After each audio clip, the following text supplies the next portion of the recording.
কখনো এমন অবস্থায় পড়েছ যখন মনে হয়েছে সবাই কিছু না কিছু করছে, শুধু আমি দাঁড়িয়ে আছি?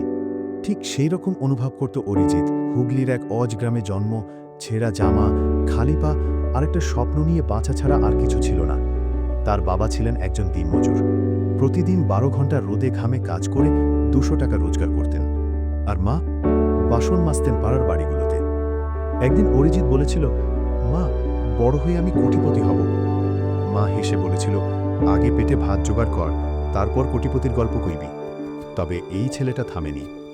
স্কুলে পড়ার সময় ক্লাসমেটরা যখন টিফিন খাচ্ছে, তখন সে গাছের নিচে বসে শুধু জল খেত। তবুও প্রতিদিন স্কুল শেষে লাইব্রেরির পুরনো বইগুলো পড়ত, উদ্যোক্তাদের গল্প, বড়লোকদের জীবন, আর তাদের একটাই শিক্ষা ছিল নিজের উপর ভরসা। একদিন সে একটা ভিডিও দেখে, একটা মোবাইল আর ইন্টারনেট থাকলে তুমি ব্যবসা শুরু করতে পারো।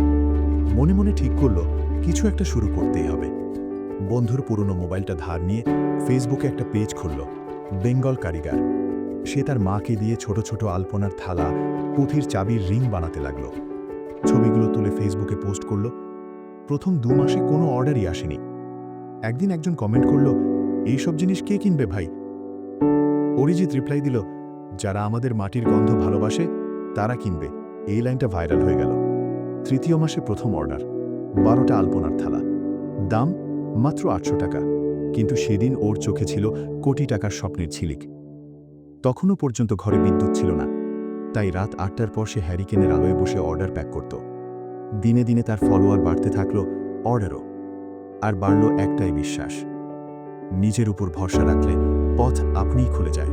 হঠাৎ একদিন এক বিদেশি ক্রেতা ইনবক্স করল, can you ship to London? সে তো ইংরেজি বলতে পারে না, গুগল ট্রান্সলেট খুলে রিপ্লাই দিল। 3 সপ্তাহ পরে প্রথম আন্তর্জাতিক অর্ডার গেল লন্ডনে। এরপর সময় গড়ালো। সে নিজের ব্র্যান্ড রেজিস্টার করল, হ্যান্ডিক্রাফট আর্টিজানদের নিয়ে কাজ শুরু করল। হুগলির যেসব মহিলারা আগে গৃহবন্দী ছিল, তাদের প্রশিক্ষণ দিল কিভাবে পণ্য বানাতে হয়। আজ সে 70 জন মহিলার জীবন বদলে দিয়েছে। মাসিক টার্নওভার 22 লাখ টাকা।